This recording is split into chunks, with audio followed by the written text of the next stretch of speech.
c'est compliqué parce que plus on a des fans et plus ils sont habitués à lire vos livres, plus évidemment ils connaissent les ficelles et plus ça devient compliqué finalement de les tromper encore, parce qu'il voilà, n'y a pas non plus un nombre incalculable de façons de tromper le lecteur. Alors je dirais que là c'était quand même une construction pour Ne lasse pas ma main qui a été en plusieurs étapes, hein. J'ai fait lire et relire mon roman de manière à ce que je sois à peu près persuadé justement de pouvoir jouer sur ces faux semblants, et les premières versions étaient sans doute moins abouties et mes lecteurs les plus perspicaces ont pu voilà, percevoir les endroits où finalement je donnais trop d'indices, parce qu'il faut aussi que le lecteur ait sa chance entre guillemets. Si c'est voilà, un twist final qu'on sort de son chapeau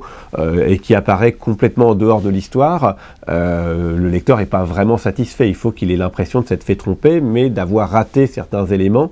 qui pourtant étaient relativement lisibles devant lui. C'est forcément le lecteur qui a le dernier mot, c'est le lecteur qui fait ou non le succès d'un livre. Et puis là j'étais en rencontre en médiathèque il y a pas longtemps, et puis justement je disais un petit peu comment je construisais mes histoires, et puis quelqu'un m'a interpellé en me disant mais je comprends pas, je pensais qu'un auteur il faisait son œuvre tout seul, enfin sans se soucier du public, sans se soucier si le livre va marcher ou pas, enfin voilà, le succès c'est un truc en plus, mais l'œuvre elle doit être personnelle, etc. Bon. Et j'ai essayé d'expliquer que pour moi non, pas du tout. À mon avis, un artiste quel qu'il soit, auteur, etc.,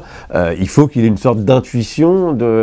enfin s'il veut être aimé par les fans, il faut qu'il aime aussi ses lecteurs, et donc il faut qu'il y ait une sorte d'intuition de ce que vont apprécier ou non les gens, et c'est pas du tout faire quelque chose de commercial, c'est faire quelque chose qui fasse que on sente qu'à un moment donné on va attraper le lecteur, on va l'émouvoir, on va le faire rire, on va le faire pleurer, on va le surprendre, et en permanence il faut qu'on ait cette espèce de sentiment de tenir celui qui va lire, parce que si on écrit pour soi-même, on peut adorer ce qu'on écrit, mais c'est pas pour ça que ça fera une œuvre au sens strict, et donc ça sera quelque chose de partagé en fait. Il faut avoir envie de partager